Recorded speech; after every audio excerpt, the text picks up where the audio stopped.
Mark Johnson gave himself a once-over in the mirror. He had the suit, direct from the discount rack of a second-hand store, to his closet for the modest price of $15.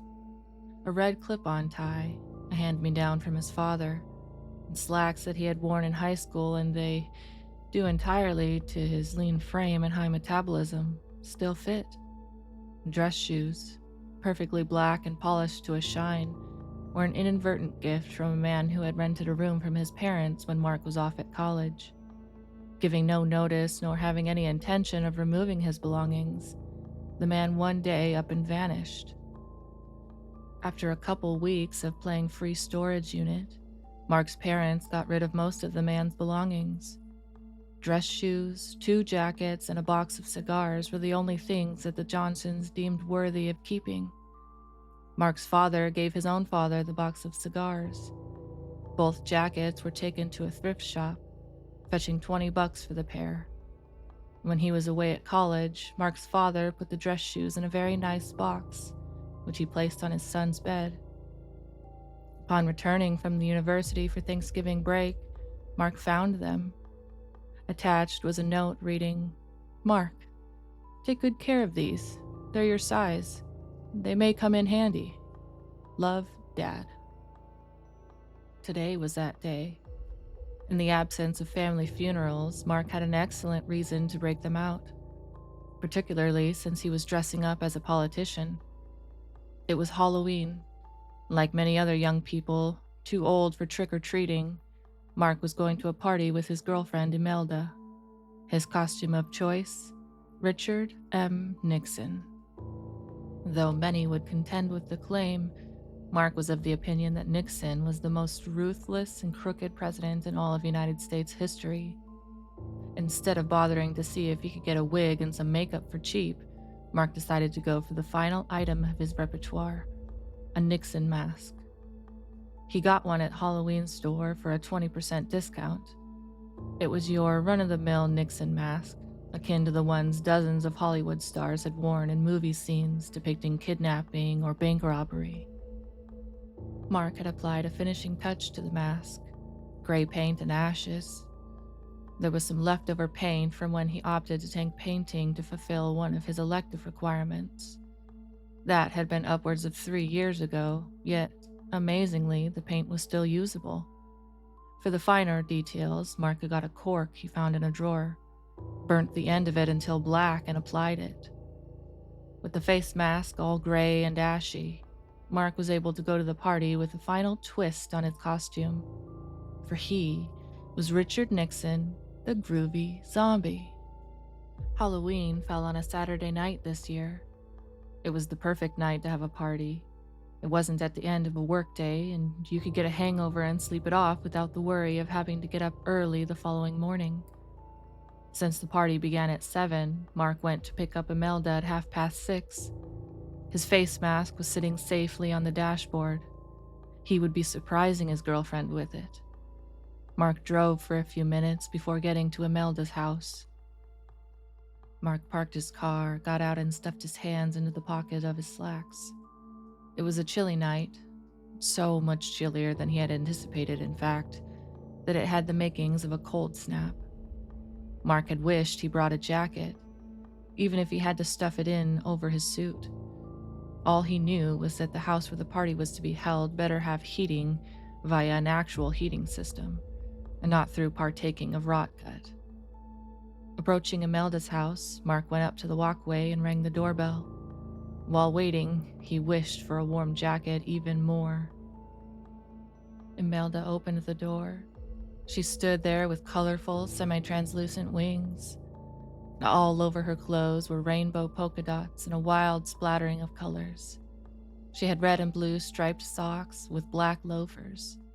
She smiled, gave Mark a hug and a kiss, and dropped the ball that she was a butterfly. When Imelda asked her boyfriend what he was supposed to be, Mark replied that he would show her in the car.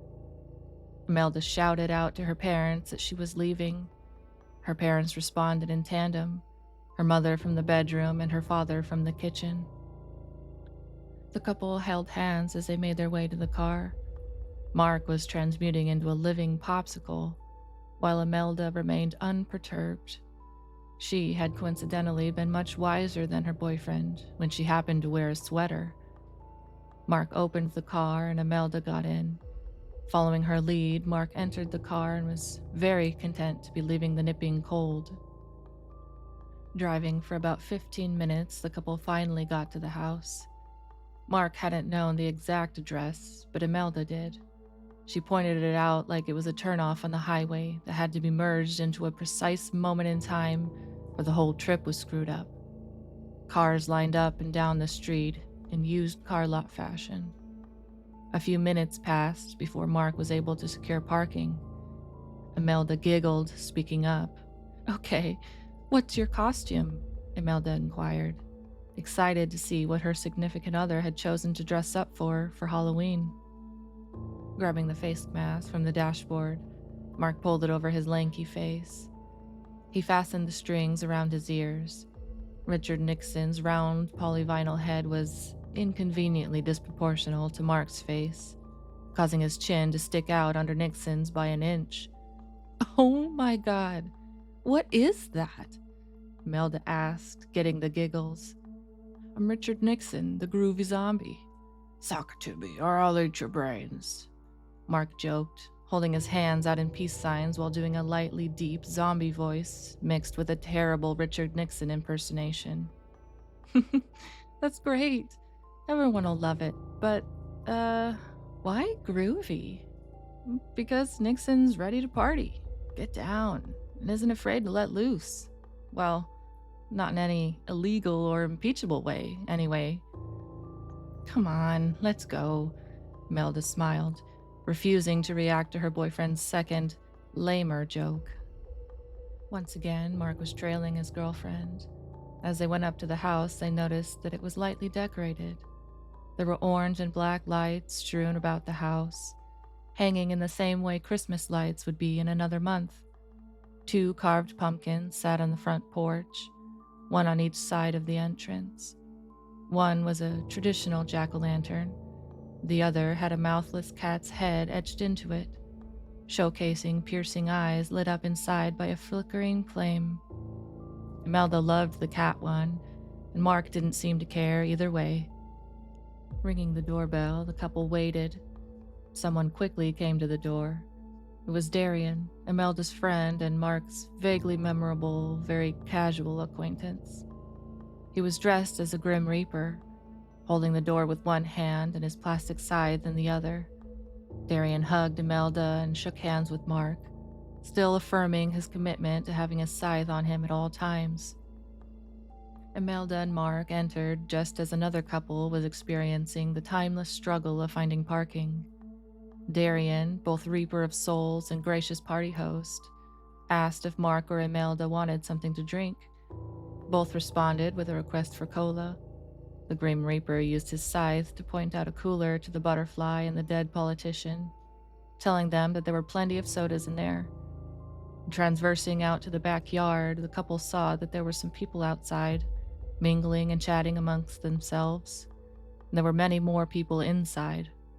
Night air pierced Mark's skin from inside his suit, and despite her knees and part of her thighs being exposed, Imelda didn't seem to mind the freezing temperatures. They both got a cola before returning inside. Mark didn't want to be a buzzkill, but since he didn't know anybody at the party beyond a briefly forgetful meeting, he felt it was best to plop himself on the couch while Imelda went to go socialize. He told her so, reasoning that if she needed him, that she would know where to find him. Imelda was a bit tiffed about it at first, acquiescing when she thought of how her boyfriend had no friends here, how they were all her friends. She kissed him on the forehead, going off to talk to her friend from work. During their trip to the cooler, Mark had removed his face mask. Drinking soda through the rubbery mask of a former president was doable, but unworthy of the effort it required. So Mark sat there on the end of the couch, taking light gulps out of his cola can. Next to him was a woman on a cell phone. She seemed panicky, nervous, chatty. Mark overheard something about her boyfriend, maybe not to come over or go somewhere. When it came to eavesdropping, Mark was not a fan of people doing it to him, so he didn't reciprocate the bad habit. On the opposite end of the couch was a couple making out like they were going to outlaw it the next day. Mark wasn't jealous as much as he was disgusted. He and Imelda had a nice relationship, so he had no reason to be envious. He wasn't too keen on public displays of affection, thus turning his attention elsewhere. Scoping out his surroundings, Mark noticed that the punch bowl was nearly depleted. That was quite impressive for a party that was only 10 minutes old. Most partygoers had a red cup. Mark surmised that most of them were filled with alcohol. Thinking of the cooler outside, he changed his estimate to everyone. Some of the people looked to be under 21. Not well under, but under. Mark smiled and waved it off. Even if it were true, it would be Darian going to jail, not him or his girlfriend. Mark didn't see Imelda anywhere. He turned his back to get a better view, but she was nowhere in sight. Chalking it up to a trip to the bathroom, Mark shrugged his shoulders, not lingering on the thought. With his cola empty, he got to his feet. Seeing no recycle bins around, he crushed the cola can, dumping it into a giant garbage bag of beer bottles and plastic cups. He moseyed on out the door into the backyard. Keen winds brushed against his arms, but Mark had been inside long enough to at least spend a few minutes enjoying the night. The air felt so refreshing, feeling like there had been a recent rain even though the weather for the past month had been reoccurringly rainless. It felt good to breathe.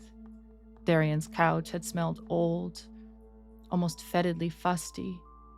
Or perhaps it was his thrift store-inspired costume. Mark couldn't tell beyond being displeased with the odor. And there was the pungent smell of Mary Jane wafting around the living room. Nobody had been holding a blunt as far as he could see, but Mark never looked in the kitchen.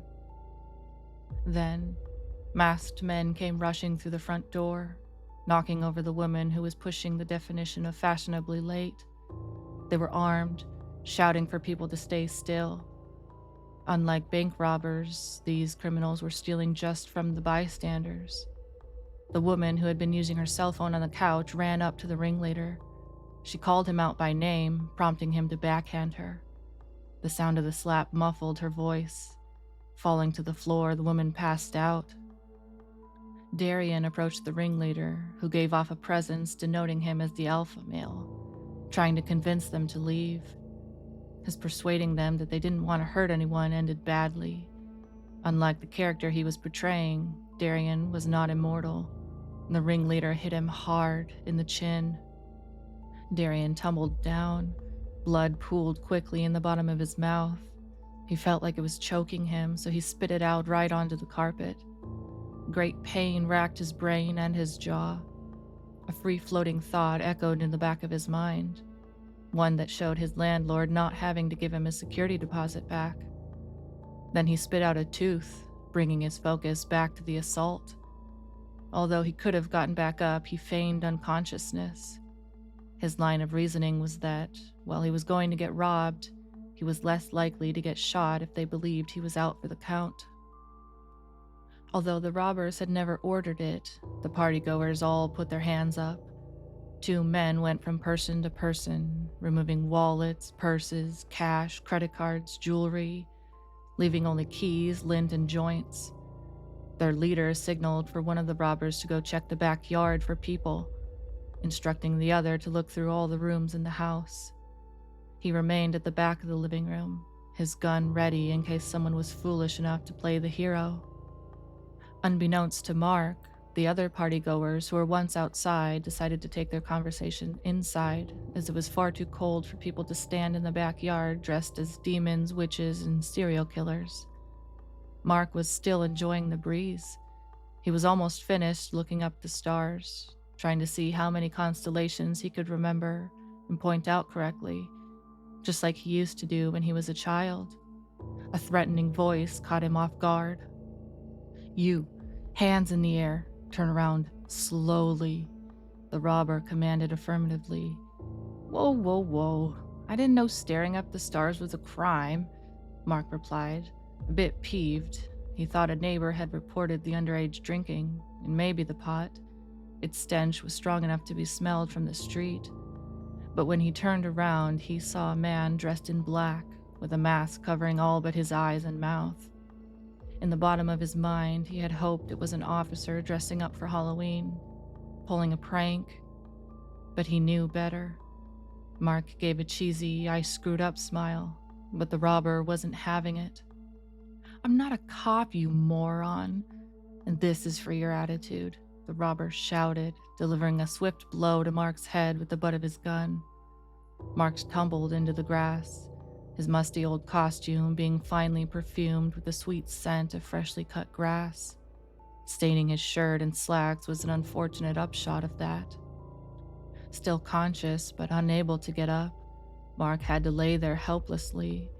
Fighting the robber would have likely resulted in death, so maybe this was a better place for him after all. At least that had been Darian's line of thinking. Mark couldn't move as he felt himself getting robbed of possessions. He only had his wallet on him, its contents including a 20, a debit card, and his emergency credit card. Mark could cancel his cards and try to get his money back. Between losing $20 and a life, Mark chose to be $20 poorer. Footsteps could be heard cutting across the grass, but they seemed too fast to be normal, too clean to be shoes, and somehow inhuman. Then smaller, slower footsteps began to walk away, crunching the lawn underneath their tread. They halted, followed by a moment of silence. Then the robber began to speak, escalating quickly into shouting, "Get back, no, what? No, get back!" The robber warned, firing off rounds as his screams went unheeded. Before the robber could get a whole sentence out, he was gargling violently, his words devolving into an inaudible mid-mash of dins. Then the sounds stopped. Mark lay on the lawn, face down. He could feel someone's breath on him for a moment. It smelled somewhat decayed. "Lay low, beatnik, and you can be the hero of the night yet," scruffy words assured him. And then the person was gone. For a minute, Mark heard nothing, then the faint sound of the sliding glass door opening, but not shutting. Mark started to feel overwhelmed with nausea, positing that it stemmed from the shotgun butt to his head. Believing himself to be suffering a concussion, pain overtook him and he passed out. One of the robbers was the first to see the visitor. He dropped his sack, which had been holding 2 purses, an engagement ring, and a cashless wallet. One glance was all it took to unload his clip. Every last bullet struck the visitor, and every last one failed to faze him. With a bonk to the head and his body thrown into the wall with a thundering thud, the robber was bloodied, unconscious, but alive. His gun was taken from his hand and twisted until it fell apart. Another robber, the one who found the other rooms to be empty, was coming back into the kitchen. Seeing the visitor, the robber tried to aim his gun, firing but missing twice.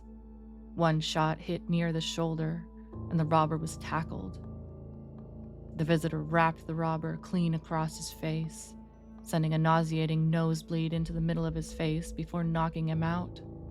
The visitor crushed the robber's gun into a mashed metallic mess. Swaying his head frantically amid the confusion was the ringleader. He had given up on robbing the partygoers, firmly clutching his shotgun. 2 other robbers had abandoned their mission, freaking out. Ideas of fleeing came to mind, but dread subdued them.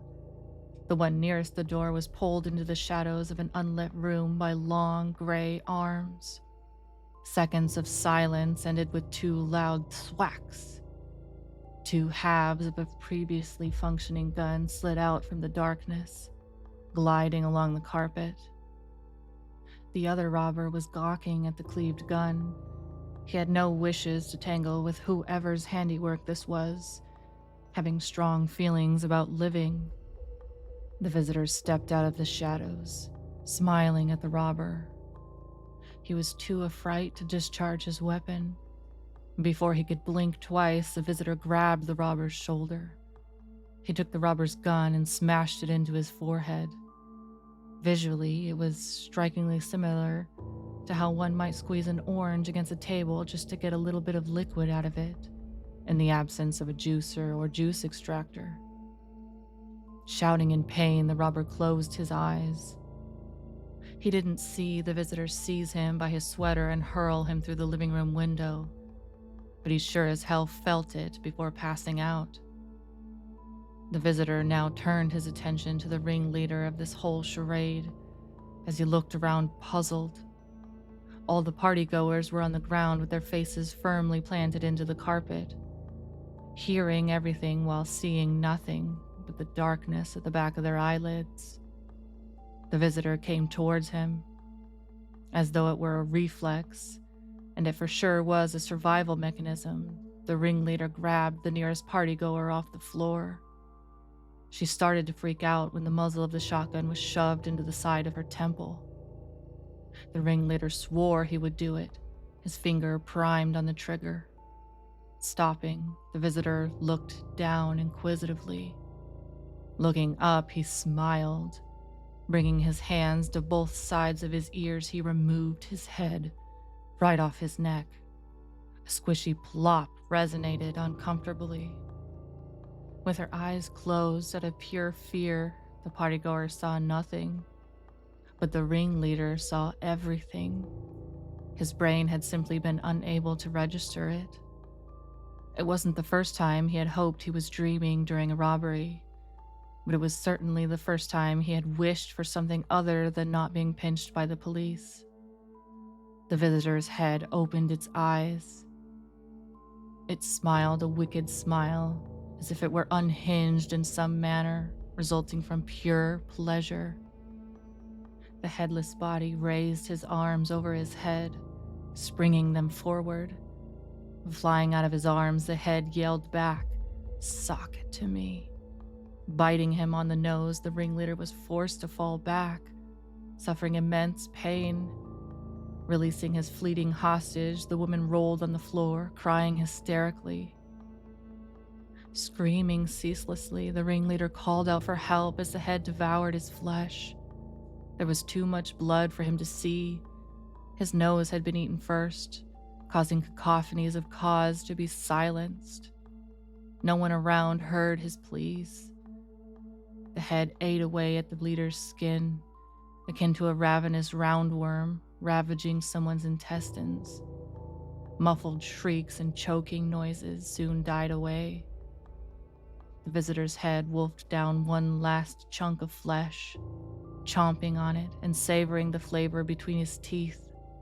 His body was already nearby, feeling around for the leader's shotgun.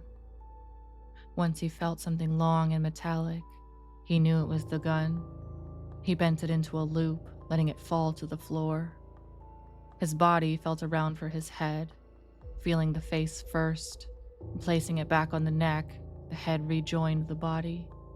Specks of blood got on the visitor's suit. As the visitor went to leave, Mark was opening the sliding glass door. He appeared to still be dazed, but did manage to walk. His gait was sloppy yet wieldy. He looked in shock at the visitor, and the visitor returned the sentiment. The visitor smiled, this time in a pleasant way. His grin seemed deranged in one respect, while friendly in another.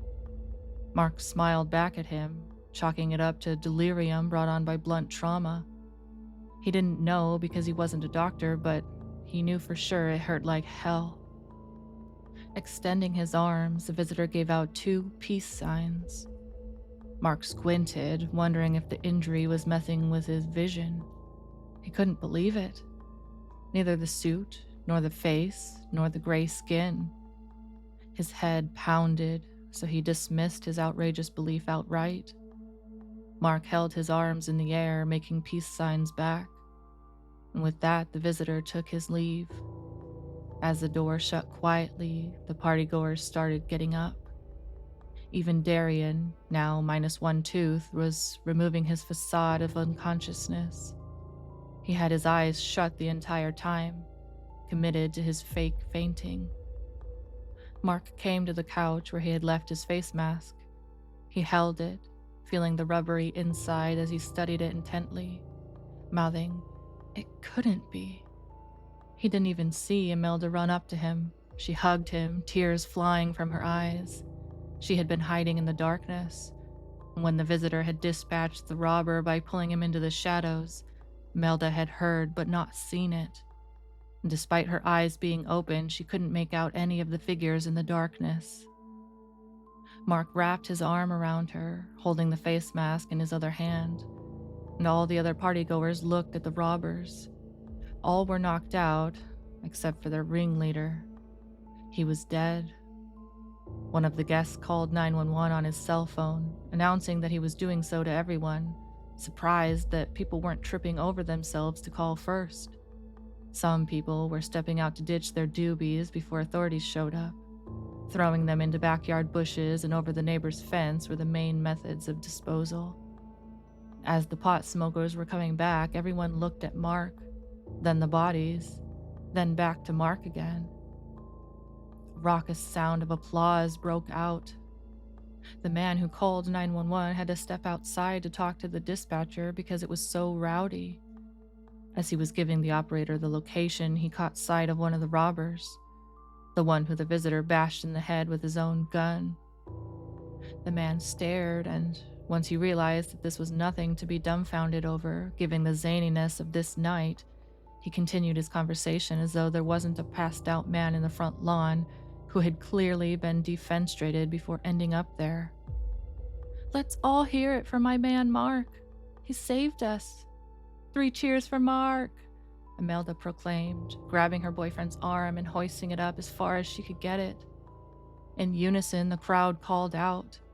They chanted Mark's name, believing him to be the hero of the night, though he knew he wasn't. As the chanting swelled around him, he began to feel a sense of pride. He smiled. It felt so good to be praised. Then he casually turned his head, now feeling a bit better, to acknowledge his audience. When he noticed the ringleader's bloody head, picked partially clean of skin and muscle, his heart sank. He regretted already taking credit for saving the day, especially since he would be the one who would have to explain what happened to the police.